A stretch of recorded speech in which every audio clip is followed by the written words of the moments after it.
Thank you for allowing us to be here. You're welcome. It's quite something to just sit and watch for quite some time. Yeah, this is actually where I don't actually have an office here. I either walk the floor or I hold meetings in this room. Okay. This room allows me to see what's going on with production while I'm holding meetings. Is there one particular production that you focus on when you're here, or that you sort of your eyes always go to, or you actually walk over to? Well, this is the end of line that we're seeing here. So if cars aren't moving, that means there's some blockage upstream, and then I can go and see what that blockage is. So I think we might be on a break right now, but if vehicle end of line is not moving, that means there's something upstream that's wrong. Got it.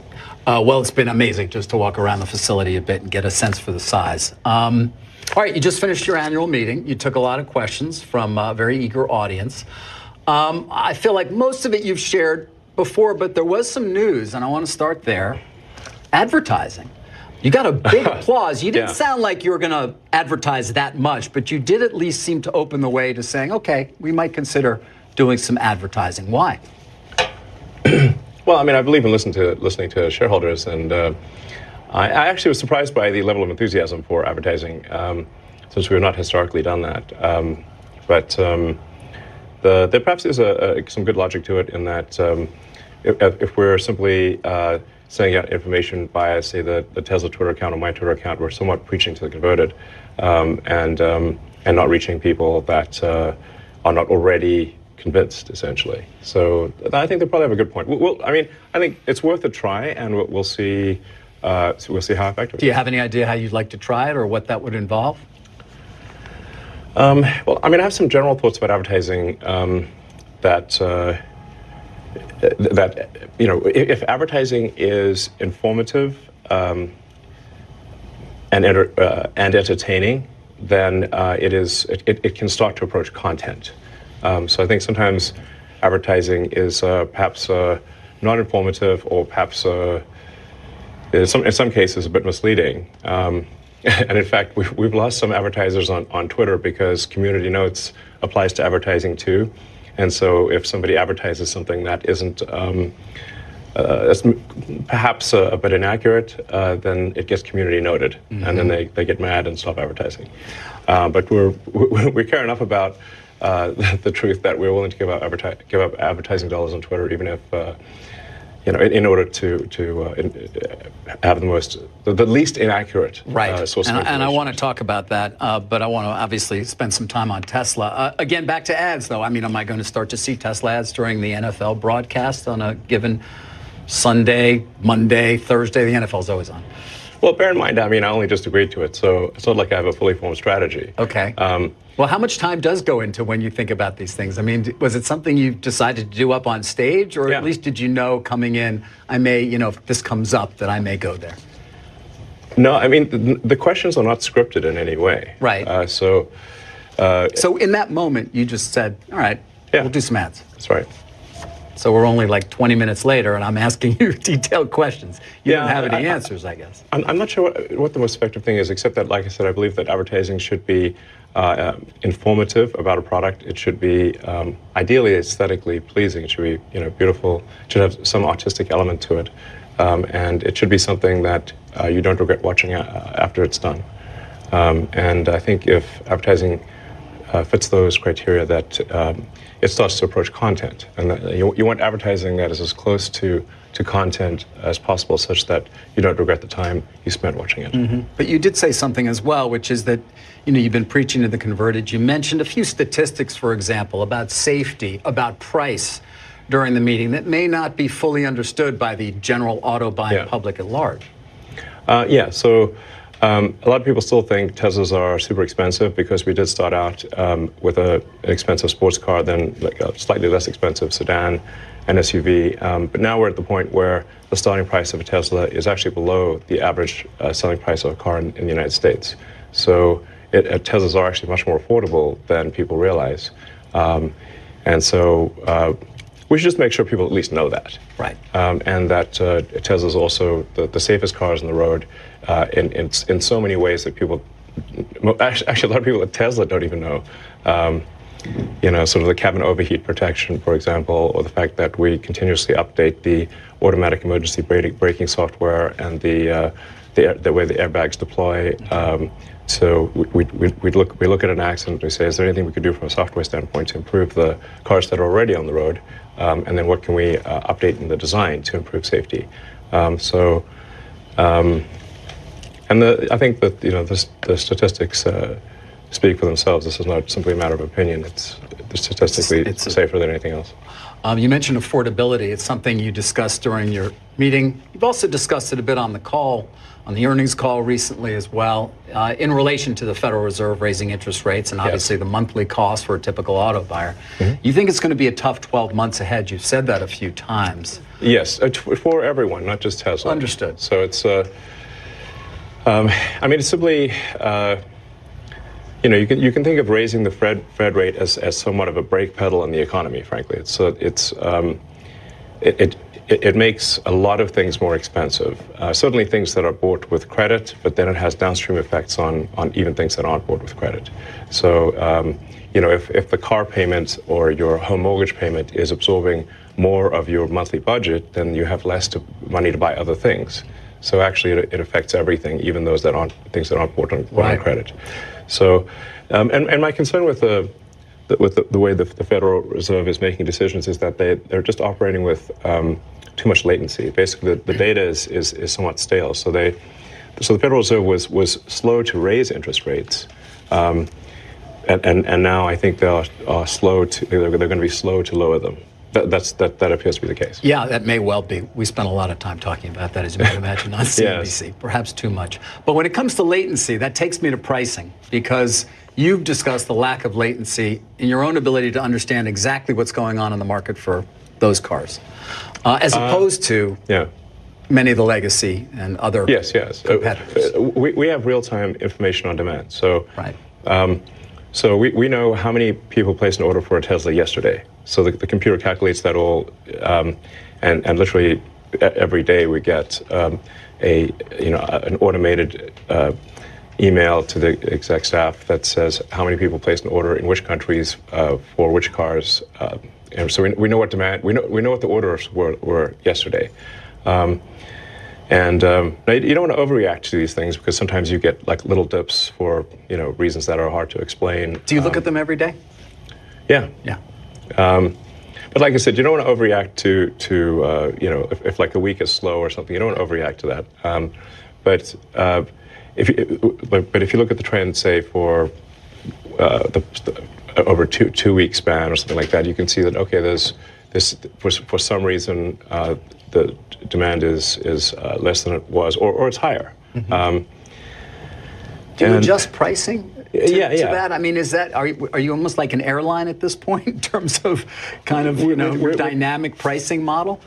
Yes. So we're basically adjust pricing to match demand, and we obviously did a big price drop in Q1. But now January is usually a terrible time for car buying. So there's seasonality to car purchases. With January is often the worst month. So we did a big price drop, and then recently we did a price increase. So as I mentioned to the audience, the reality is that all car companies make significant adjustments to price, because you've got the MSRP number.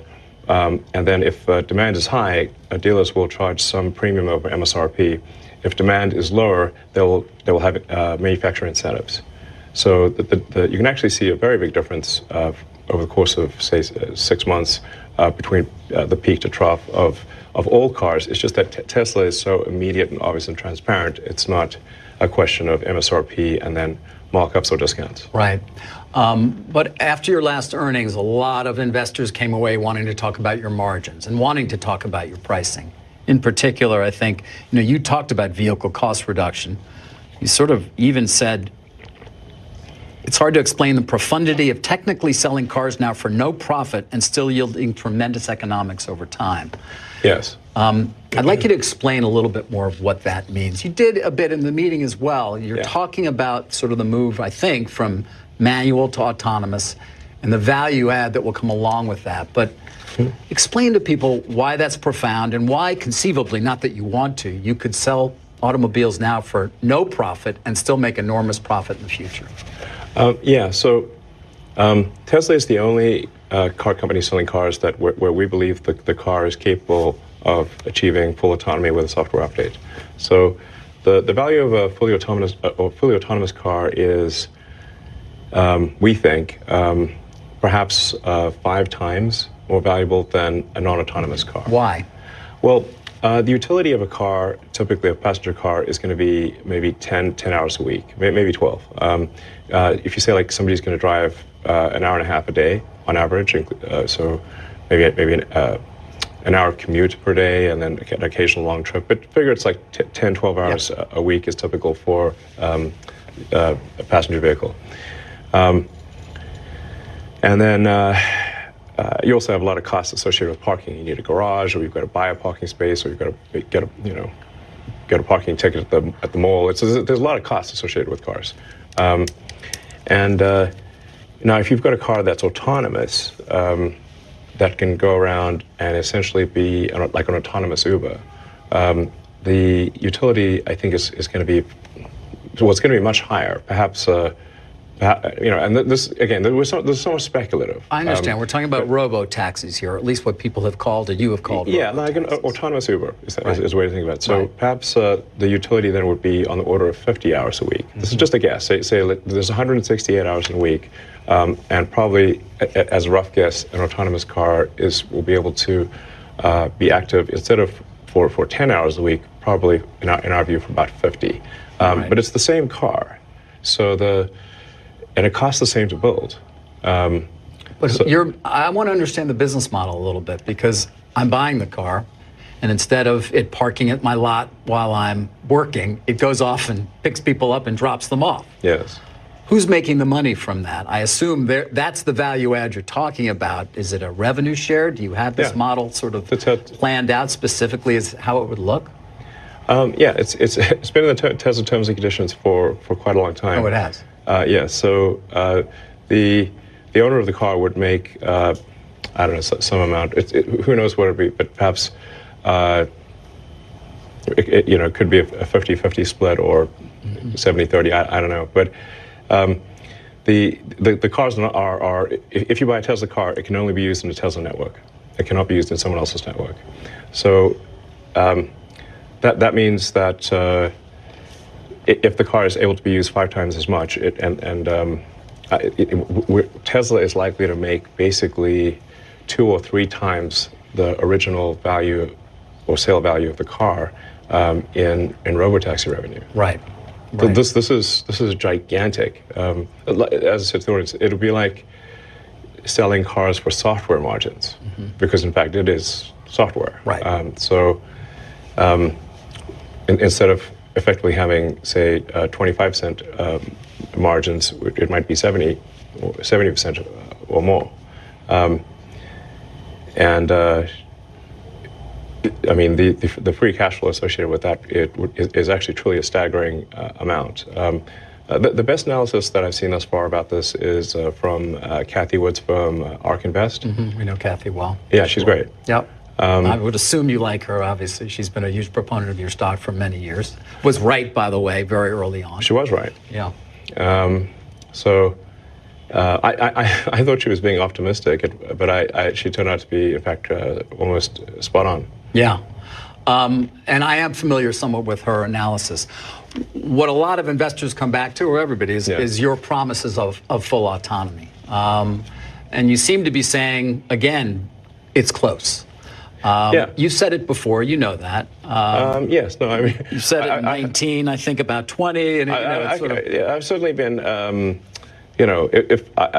guess I have somewhat of a pathological optimism. Well, it works, by the way, because you don't end up with this unless you're optimistic. But yeah, exactly. I mean, who would try to do this and rockets if they weren't pathologically optimistic? No, you'd have to be. So there's a double-edged sword, I guess. But do you ever say to yourself, "All right, I'm getting a little ahead of myself here"? I mean, when you said again, we're going to have full autonomy. No, I didn't say we will. I said I think. You think. In my opinion, We probably will. Okay, right. There's a number of qualifiers there. I think, in my opinion, we probably will. So what do you think, in your opinion, you probably will? When? I mean, it does look like it's going to happen this year. Why? Well, we're now at the point where the car can drive on highways and in cities with, and where a human intervention is extremely rare. I mean, I was able to drive for several days, just dropping a navigation pen in random locations in the greater Austin area with no interventions. And the same in San Francisco, which is a very difficult place to drive. So, I mean, you got bus lanes, one-way streets. You know, so it's quite a challenging homeless situation. You were driving recently in San Francisco, where the car was? I have been doing that quite a lot because of Twitter's headquartered. Of course. There. So, maybe less, maybe a little less soon. Yeah. We'll get to that. But go finish your point, though, in terms of why you feel why you're optimistic. I'm optimistic for that reason, which is that I've actually never. This is the first time I've had a situation where there's been several days in a row picking random destinations and having no safety-related intervention. Right. It's the first time ever. I want to get to a lot of other topics, but I am curious on Tesla in particular. One thing I haven't heard you discuss is the impact on your business of the Inflation Reduction Act.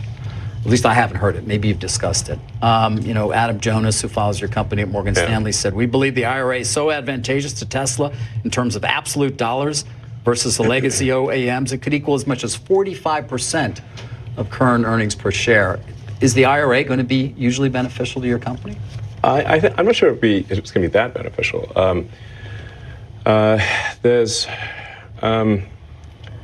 There are significant advantages for having domestic production of batteries, which I think is important for strategic reasons. I think as we move to an electric transport economy, I think it's important for the United States to have some independence with respect to battery production, including all of the precursors necessary for a battery. So the IRA strongly incents that, and I think that will prove to be something of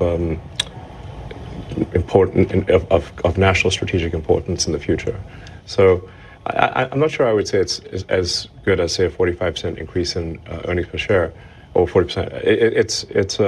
Is it significant? It's helpful. Yeah. It's helpful. I'd say maybe it's half that or something. Okay, but I mean, 20% is quite significant. Yeah. Have you mapped it out at all? Do you have a sense? I mean, obviously you talk about storage, for example, which is so important. You spend time on that as well, the Megapack.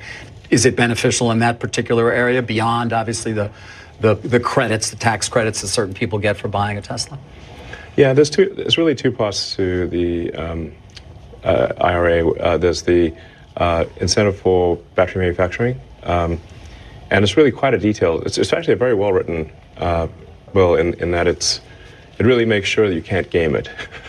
So you actually have to build the batteries in the US, and you actually have to build the precursors to the batteries. But if you do, it is, I believe, $30 at the cell level and $15 at the pack level, I believe, if I recall correctly. So that is very significant for batteries. And then you've got the consumer tax credit for EVs, provided they are built in the U.S. And that the pack is built in the U.S. Yeah. So now this is really the first time that we've actually had the first time in many years that Tesla's actually had the consumer tax credit. Yes. Because we actually exceeded the limit for the consumer tax credit several years ago, and so up until December. Or until January this year, I should say, there was no consumer tax incentive to buy a Tesla. But there was for the other car companies because they've not made that many electric cars. Right, they didn't reach their limit. Yeah. Before I wrap on Tesla, I would like to get to China, which is obviously an important market for you. I noticed that chart you put up. BYD is the only company that seems to be making money so far. Are you concerned at all about ruthless pricing sort of at the low end in the Chinese market and what that will mean to your market share there? Currently a limitation with is the production rate of our Shanghai factory. It's not demand. So, so that's there's some constraints on our ability to expand in China, and so we're making as many cars as we can. It's not a demand issue. And you're going to be making batteries soon as well. Yes. For the Mega Pack, for mostly for non-U.S. markets. So. Are you concerned at all about the growing belligerence between China and the U.S.? I think that should be a concern for everyone. I think you're right. I think it is shared by many people who run large organizations and smaller ones. Do you think, for example, China will make a move to take control of Taiwan? The official policy of China is that Taiwan should be integrated. Mm-hmm. One does not need to read between the lines. One can simply read the lines. Do you think? So I think there's some inevitability to the situation. That would not be good for Tesla, conceivably, or for any company in the world, frankly. Yes, for any company in the world. I think almost no one realizes that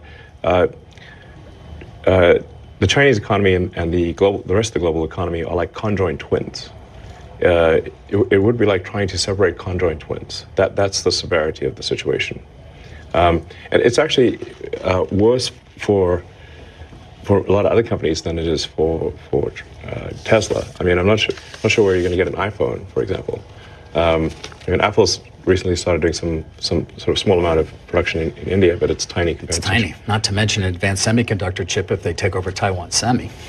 Correct. So you design your own chips, but you manufacture them at Taiwan Semi too, right? We do some. We use Samsung and TSMC. Right. But you seem to think it's likely to happen. I'm simply saying that is their policy, and I think you should take their word seriously. They mean it. Your time, I think you've said, in fact, some of the brief conversations we've had, is one of the most valuable things in your own control. And I am curious now, and Tesla investors sort of seem to rejoice at the announcement of a new CEO at Twitter in part because they thought, well, he's going to have more time for Tesla. That's true. Is it true? How do you see sort of allocating your time now that you will soon no longer be the CEO of Twitter? So, it was really a very, very challenging situation at the point at which the Twitter acquisition closed because, in rough terms, there was $1.5 billion of debt servicing that was added, while at the same time there was a massive cycling. Yeah, you said you were 4 months away from bankruptcy. You're going to lose $3 billion in a year, conceivably. Negative $3 billion cash flow and had $1 billion in the bank. Yeah. No, that's not good. No. Anybody who knows anything about corporate finance knows that's bad. No, I mean, I'd say like the analogy I was using was it's like being teleported into a plane that's in a nosedive, headed to the ground with the engine's on fire and the controls don't work. Right. Yeah. And you were the guy who chose that's what it felt like. You chose to get into the plane. Well, I did try to exit the deal, and they wouldn't let me. They wouldn't let, I mean, it was a funny situation where when I first proposed the acquisition, they said, hell no. They adopted a poison pill, basically saying they'd rather die than be acquired. Like they'd rather chew on cyanide. And then a few months later, they're like basically have a gun to my head saying, no, you must acquire us. Yeah. I mean, that's quite a change. It is quite a change. But you seem to think, I can figure out a way out of this until finally, I guess you realized I can't. It was made clear to me that the decision would not come down in my favor legally. Yeah. All right. Well, now you have a new CEO. Yes. Why? I think Linda Yaccarino is going to be great. Why? Twitter is very much an advertising-dependent business. Linda is obviously incredible at that, and she's just a great executive in general. My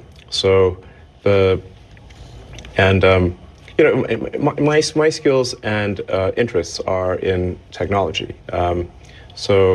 I'll continue to play a role advancing the software,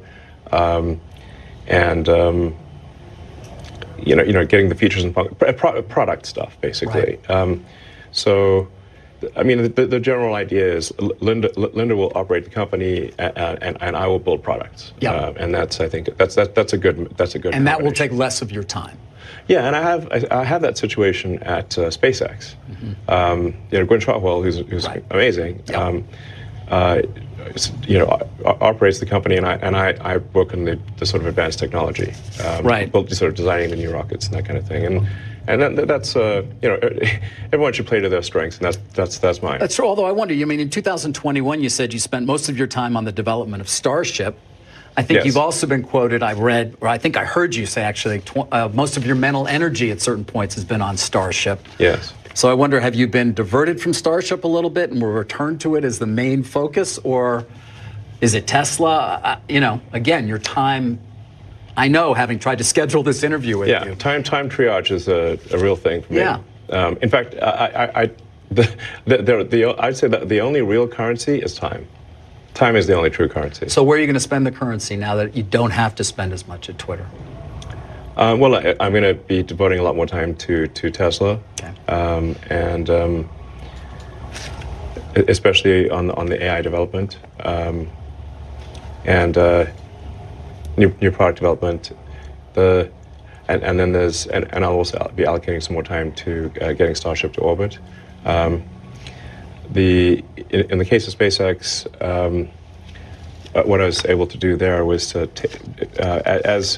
as the Starlink constellation started working, I was able to move some of the best people from the Starlink program to the Starship program. So the timing kind of worked out well. I mean, we have really some of the world's best engineers at SpaceX and Tesla. Really, some incredible human beings. There was some statistic you shared. I think 3.6 million people applied for a job at Tesla. I wrote it down. I didn't write it down here, so it's remembered. But was that the number? Yeah, it's crazy. There's a lot of demand. Yeah, so you have 127, almost 128,000 employees, but 3.6 million people applying for a job in a year. Yes, and I mean, there's we would only add like say 20 or 30,000 jobs. So it's sort of the acceptance rate for Tesla is it's much more difficult to get into Tesla or SpaceX than Harvard. Right. The acceptance rate is even lower. Or Stanford too. Well, yeah, it's the acceptance rate is lower than the most demanding universities in the world. Yeah. It's insane. Speaking of employment, though, you had 7,800 people at Twitter when the plane was nosediving. I think you're at 1,500 now. That's so correct. roughly 6,300 people. Were they all superfluous? No, not all. So, do you figure out which ones aren't, or is it a little late? Sometimes it gets a little late.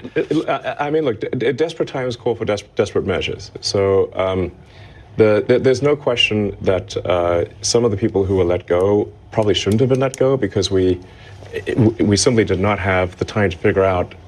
We had to be, make widespread cuts to get the burn rate under control. So. So this is not to say that, hey, everyone who was let go from Twitter is like somehow terrible or something. It's just we have to, with very little information, get the headcount expenses and the non-personnel expenses down to where we're at least break even. And we're not quite at break even yet, but we're close. We need to do it fast. And if you do it fast, unfortunately, there are going to be some babies thrown out with the bathwater. So, I definitely would not want to say, disparage, anyone who is left. But it's funny, I've heard from other tech CEOs quietly. They look at what you did at Twitter, and they won't admit it publicly, but they say, wow, that was something. I mean, to cut that deeply and still be able to run the company. People will argue about how well or things are running. Have you heard from any of these CEOs who said, thank you for doing that, giving us sort of runway or leeway to at least make some cuts of our own? I've heard that from a few people, and I've heard that through the grapevine, yeah. But like I said, desperate times call for desperate measures, and unfortunately, those were desperate times. So do you see starting to, I mean, will Linda hire people, do you think? Or are you ready for people to be hired at Twitter? Yeah, no, I think we absolutely need to hire people, and if they're not too mad at us, probably rehire some of the people that they will let go. And they're going to have to come into the office. Look, I'm a big believer that people are more productive when they're in person, and really, man, the whole sort of work from home thing. It's like, I think it's. Look, there are some exceptions, but I kind of think that the whole notion of work from home is a bit like the fake Marie Antoinette quote, "Let them eat cake." Mm-hmm. It's like really, you're going to work from home and you're going to make everyone else who made your car come work in the factory. You're going to make the people who make your food that gets delivered that they can't work from home. The people that come fix your house, they can't work from home, but you can. Does that seem morally right? That's messed up. You see it as a moral issue? Yes. I mean, I see it more as just it's a productivity issue, but it's also a moral issue. People should get off the goddamn moral high horse with the work from home bullshit. Because they're asking everyone else to not work from home while they do. And yet there's still pushback, by the way. It's still going on. This battle is still happening. I mean, leaders of organizations, and I speak to plenty of them, I want people back. I want people back. 3 days a week, they're still battling. It's not clear that it's ever going to change. People are not coming back 5 days a week. The laptop class is living in La La Land, okay? As I said, you can't, but look at the cars. Are people working from home here? Of course not. So the people were building cars, servicing the cars, building houses, fixing houses, making the food, making all the things that people consume. It's messed up to assume that yes, they have to go to work, but you don't. How is that? That is, it's not just a productivity thing. I think it's morally wrong. Although productivity is definitely impacted too, and the ability of people to learn, agree. I mean, on and on. Listen, I mean, look, people will disagree with me about this, but it's like. So if you want to work at Tesla, you want to work at SpaceX, you want to work at Twitter, you got to come into the office every day. Yes, I mean, like I'm not saying. I'm saying, like, look, put 40 hours in, and frankly, it doesn't even need to be like, Monday through Friday. You could work Monday through Thursday. And I'm also not saying no one should take. I mean, I think people should take vacations. Like I work 7 days a week, but I'm not expecting others to do that. How much sleep do you get, by the way? About 6 hours. You do 6 hours typically? Yes. No, that's not bad. I thought it would be less. I've tried less, but my productivity, even though I'm awake more hours, I get less done. Okay. And the brain pain level is bad if I get less than 6 hours. But you work 7 days a week. Yes. Yeah. I actually only, in terms of actually, you say like how many days in a year do I not put in some meaningful amount of work? It's probably about 2 or 3. Right. 2 or 3 days a year. Yeah, a year. Yeah. Yes. I want to get to some more specific questions about Twitter that sort of have a more global aspect, and I still want to get to AI. You're going to give us some time here? Can we still? Yeah, I think we've got a board meeting coming up, but I'm happy to give as much time as reasonably possible. I think it's maybe at 6 or something. Okay. Well, what time is it now? It's 5:42. All right. I'd love another 20. Can you spare another 20? Yeah, sure. All right. At least 20. Great. Let's talk about free speech a bit. You call yourself a free speech absolutist. You want Twitter, and this is aspirationally. Aspirationally, you want Twitter to be as truthful as possible, most accurate source of information about the world. So what does that mean for how you police lies on the platform?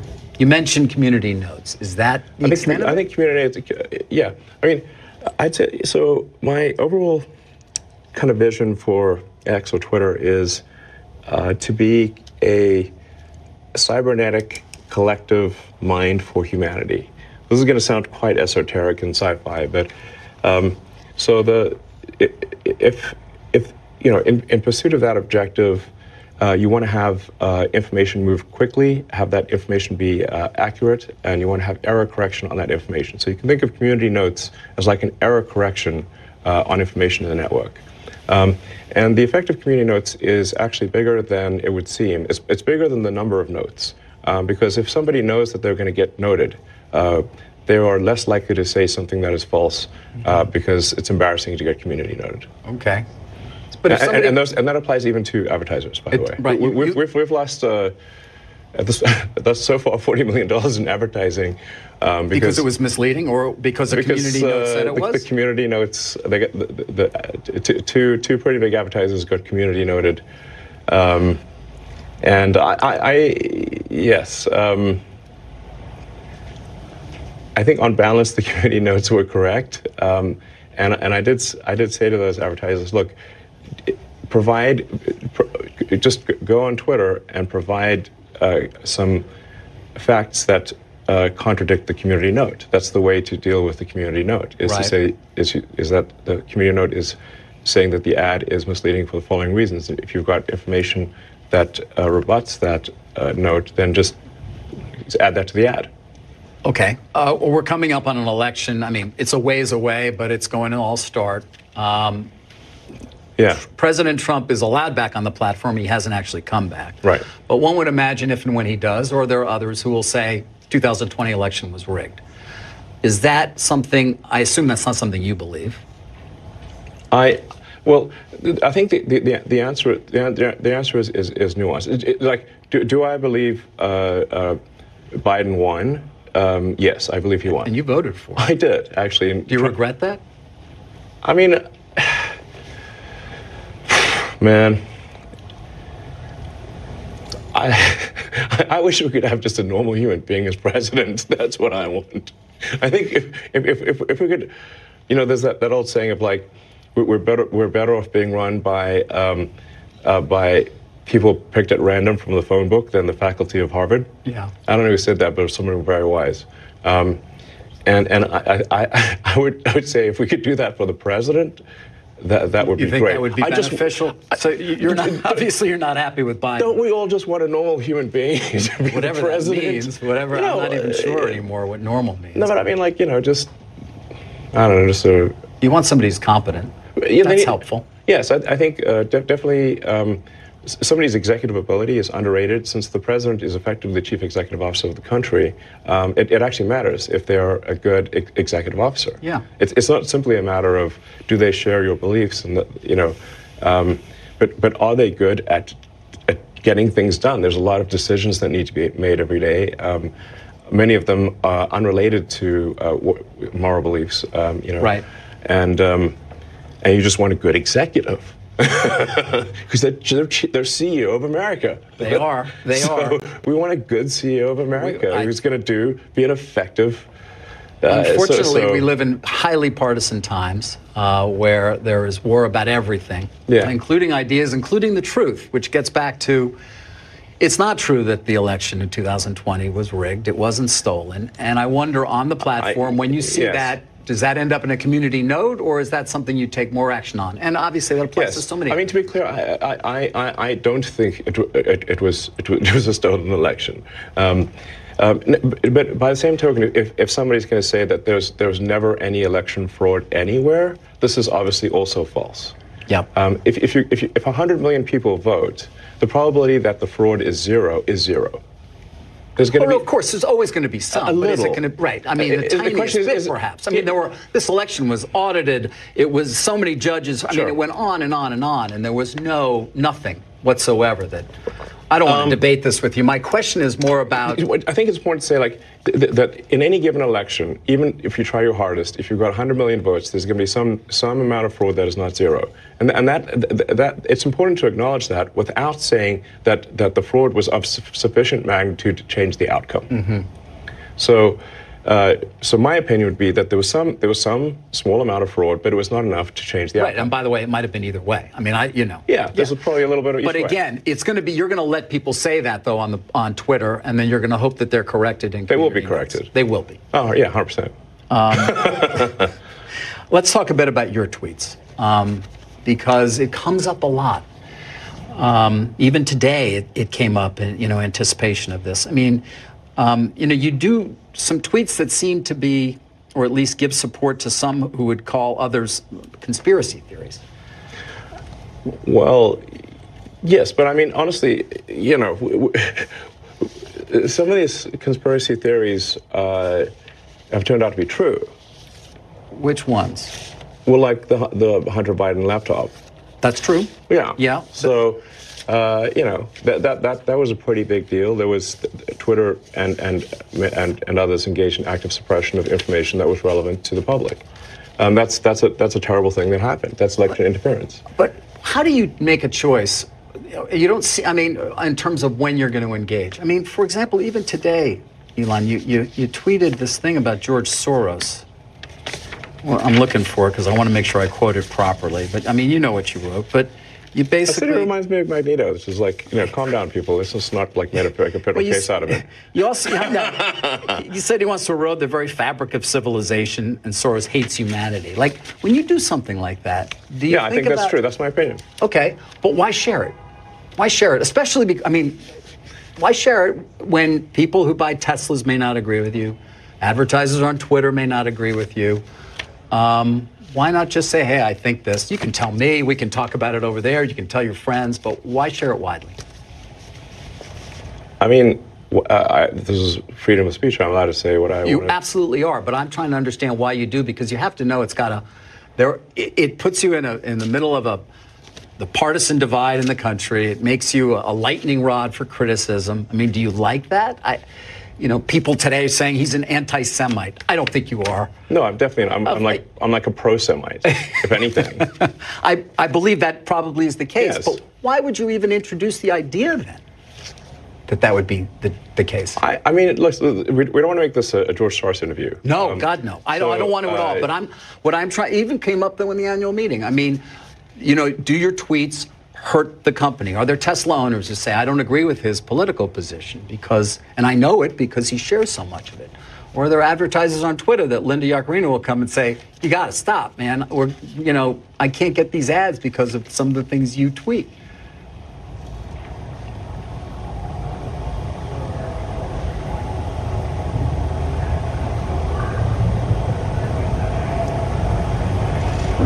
You know, I'm reminded of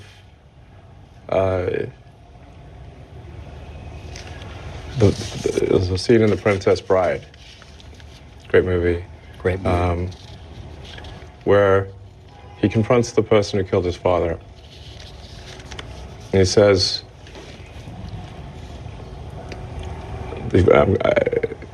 offer me money. Offer me power. I don't care. So you just don't care.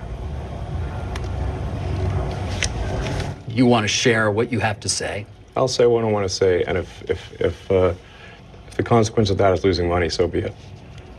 Okay. But I mean, when you link to somebody who's talking about the guy who killed children in a mall in Allen, Texas, and you say something like it might be a bad psyop. I'm not quite sure what you meant, but. Oh, in that particular case, there was somehow that's not that the obviously people were killed, but it was, I think, incorrectly ascribed to be a white supremacist action, and the evidence for that was some obscure Russian website that no one's ever heard of that had no followers. And the company that found this is Bellingcat. Right. And do you know what Bellingcat does? PsyOps. Right. I couldn't really even follow exactly what it was you were trying to express there, so that's in part why I was curious. I'm saying that I thought the ascribing it to white supremacy was bullshit. Okay. And that the information for that came from an obscure Russian website and was somehow magically found by Bellingcat, which is a company that does PsyOps. And there's no proof, by the way, that he was not. There's no. I would say that there's no proof that he is. And that's a debate you want to get into on Twitter? Yes. Because we should not be ascribing things to white supremacy if it's false. Okay. Can we talk about AI now? Sure. Actually, I want to talk about AI. Well, let me end with Twitter in the sense of Sam Altman was on the Hill today, and he said AI's ability to manipulate interactive disinformation is a significant area of concern. It's Yes. moving so quickly. It is a significant area of concern. And how, you know, I'm curious as to whether you agree with that, how you see that even playing out on Twitter with people who, who knows, somebody could, you know, look like you and or me and use our voice. I don't know what it could be. Oh, that is happening big time. So the reason that I'm asking people to be verified on Twitter and that we're saying, okay, verification means you've got a phone number from a reputable carrier, which means that you've at least passed through whatever their security mechanisms are, that you have a credit card, so you now have passed through whatever security mechanisms the credit card company has, and that there's some small amount of money paid per month. That set of actions significantly increases the cost of fake accounts, and with the latest AI, it can bypass basically every test for are you a human. Right. So then how do you know that a million accounts were created? How do you know that those are people? I don't know. How do you? Exactly. You have to do account verification. And the thing that makes I sort of put myself in the position of, like, if it was my goal to manipulate public opinion and create millions of accounts and make it seem as though a topic was trending, and that this is actually what the public believes, but in order to do so, I had to get a million phone numbers, a million credit card numbers, and pay $8 a month. Right. And have that all not be traceable and clustered, I'd say it's impossible. Impossible. So the goal of the sort of Twitter verification is fundamentally to prevent AI manipulation of the system. Got it. Final question on Twitter. Walter Isaacson, your biographer, he said your big goal for Twitter is disrupting the banking industry. Well, is that accurate? I'd say that's a. Look, first of all, I don't want to disrupt something for the sake of disrupting it. It's more like if there is a better product, that's great. But I'm not out for disruption for the sake of disruption. I'm like, if we can make a product that improves quality of life for people, that they find more useful, that's great.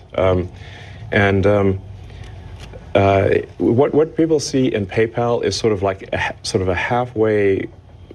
It's frankly sort of a half-baked version of what it could be. And so I think there's potential to create a more efficient financial system. And here we can get, again, quite esoteric into sort of information theory. But the actual financial system today is a heterogeneous set of databases running on mainframes and COBOL that still engage in batch processing. It's really quite very inefficient. So things are still not real time, and so it's possible to have a much more efficient, homogeneous real time data system. Money is just information, and so but that's not like the only reason. It's just a thing that would be, I think, poetic to fulfill ultimately the vision that I had for X over 23 years ago, right. and actually see that come to fruition would be nice. But there are many other things for Twitter. It's not just financial. So. Well, you talk about enhancing humanity. I'm curious then about AI, which many people say will lead to great productivity gains. You showed those robots. I mean, I can imagine what they conceivably could do when powered by AI. But I'm also curious, because you've certainly been concerned, what percentage do you give the chance that it will destroy humanity?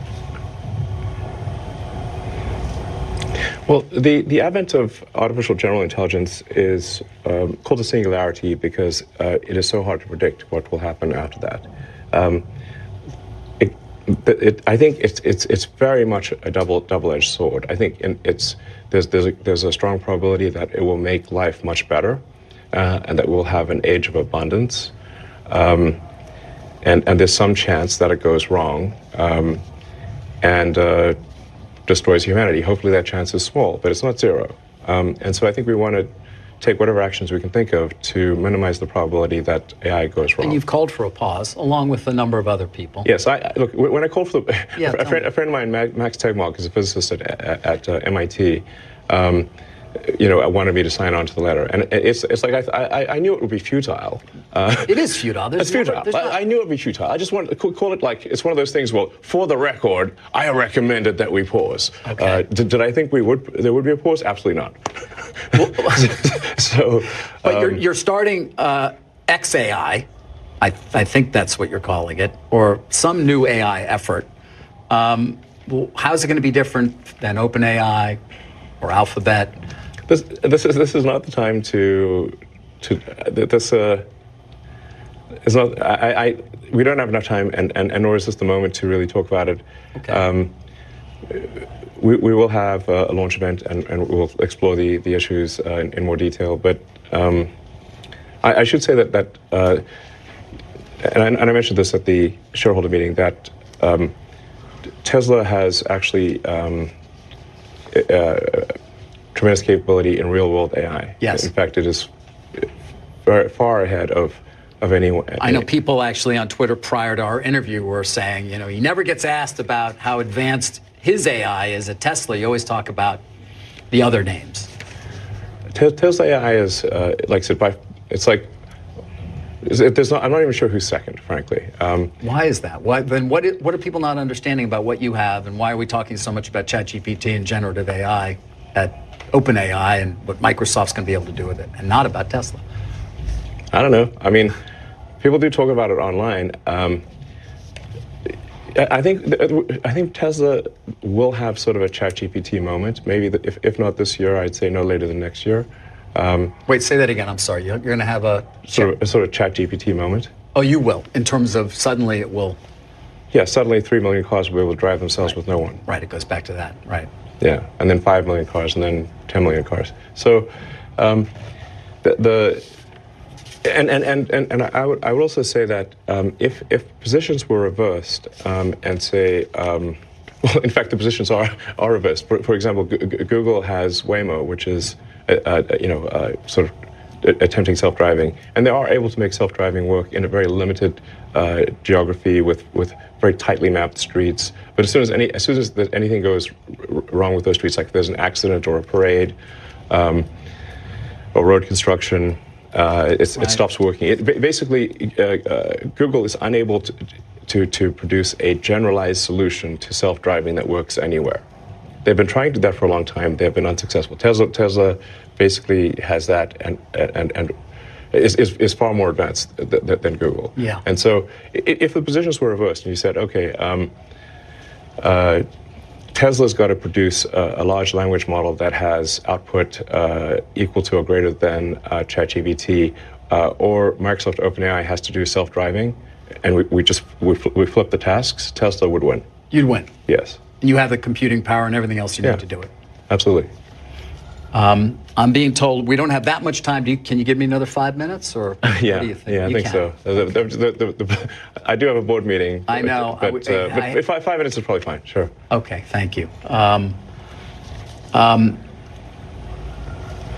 OpenAI, I mean, you seem somewhat frustrated with them. You were one of the big contributors early on.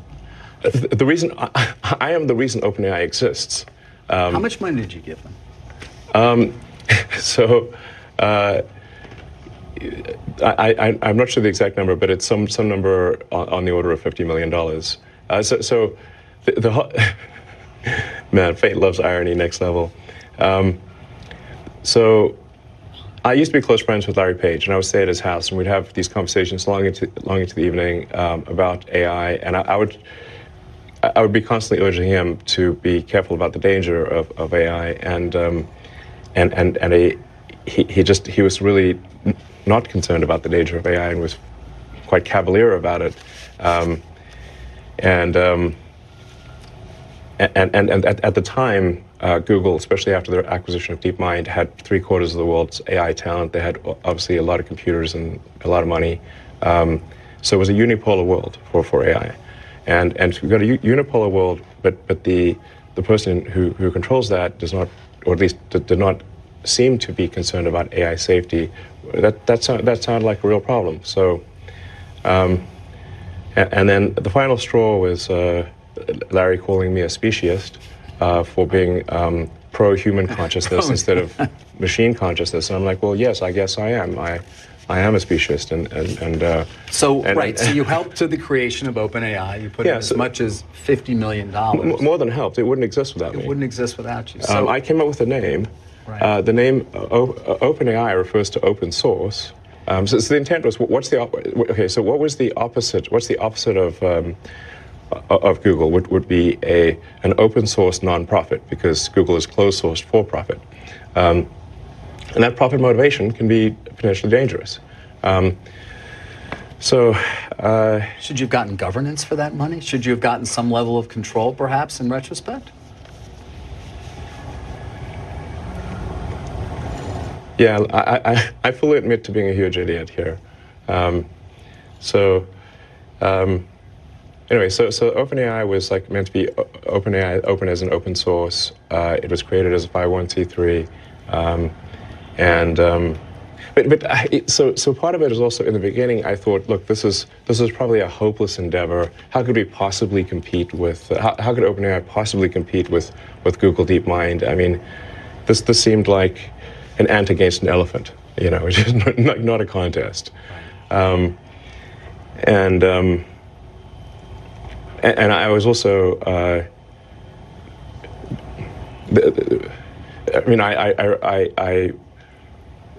was instrumental in recruiting the key scientists and engineers, most notably Ilya Sutskever.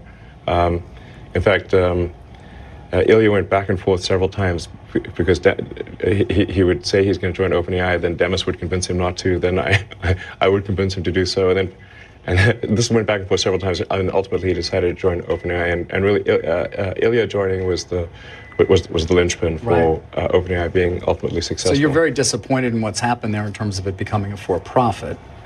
Did you take any action? Sue them in some way? I do think that there's some. Look, it does seem weird that something can be a non-profit, open source, and somehow transform itself into a for-profit closed source.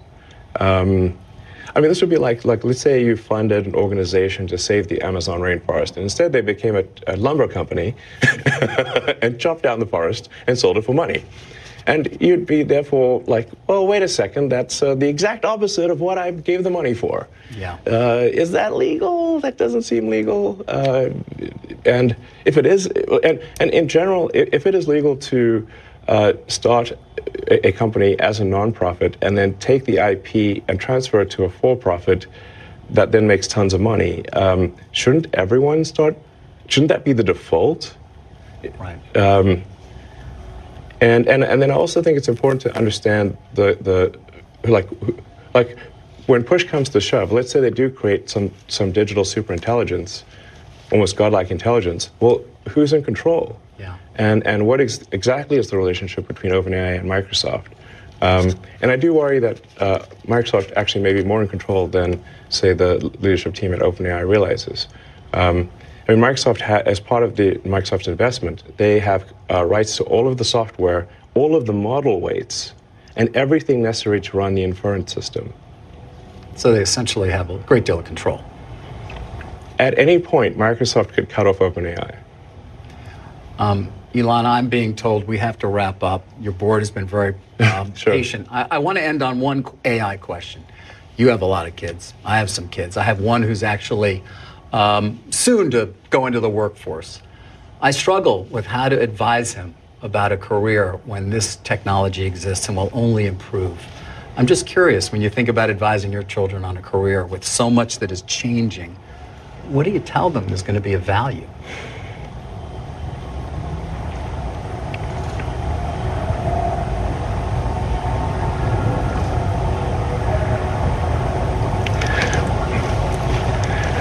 Well, that is a tough question to answer.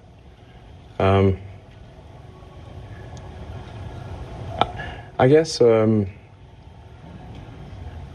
would just say, to sort of follow their heart in terms of what they find interesting to do or fulfilling to do, and try to be as useful as possible to the rest of society. If we do get to the sort of like magic genie situation where you can ask the AI for anything, and let's say it's even the benign scenario. Let's say it's a benign scenario. How do we actually find fulfillment? It's how do we find meaning in life if the AI could do your job better than you can?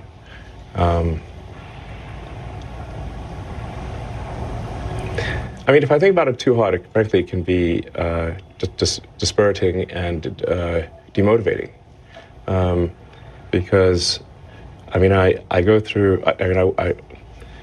I've put a lot of blood, sweat, and tears into building the companies, and then I'm like, wait, well, should I be doing this? Because if I'm sacrificing time with friends and family that I would prefer to do, but then ultimately the AI can do all these things. Does that make sense? I don't know. To some extent, I have to have deliberate suspension of disbelief in order to remain motivated. So I guess I would say just, work on things that you find interesting, fulfilling, and that contribute some good to the rest of society. Okay. Well, that's a great place to end. There's so much we didn't get to. I hope you'll give me another chance to sit down with you. But Elon, thank you for being so generous with your time. Thanks to your board for waiting as well. And thanks for having us here at this incredible facility. Appreciate it. Thank you. You're welcome. All right. Pleasure.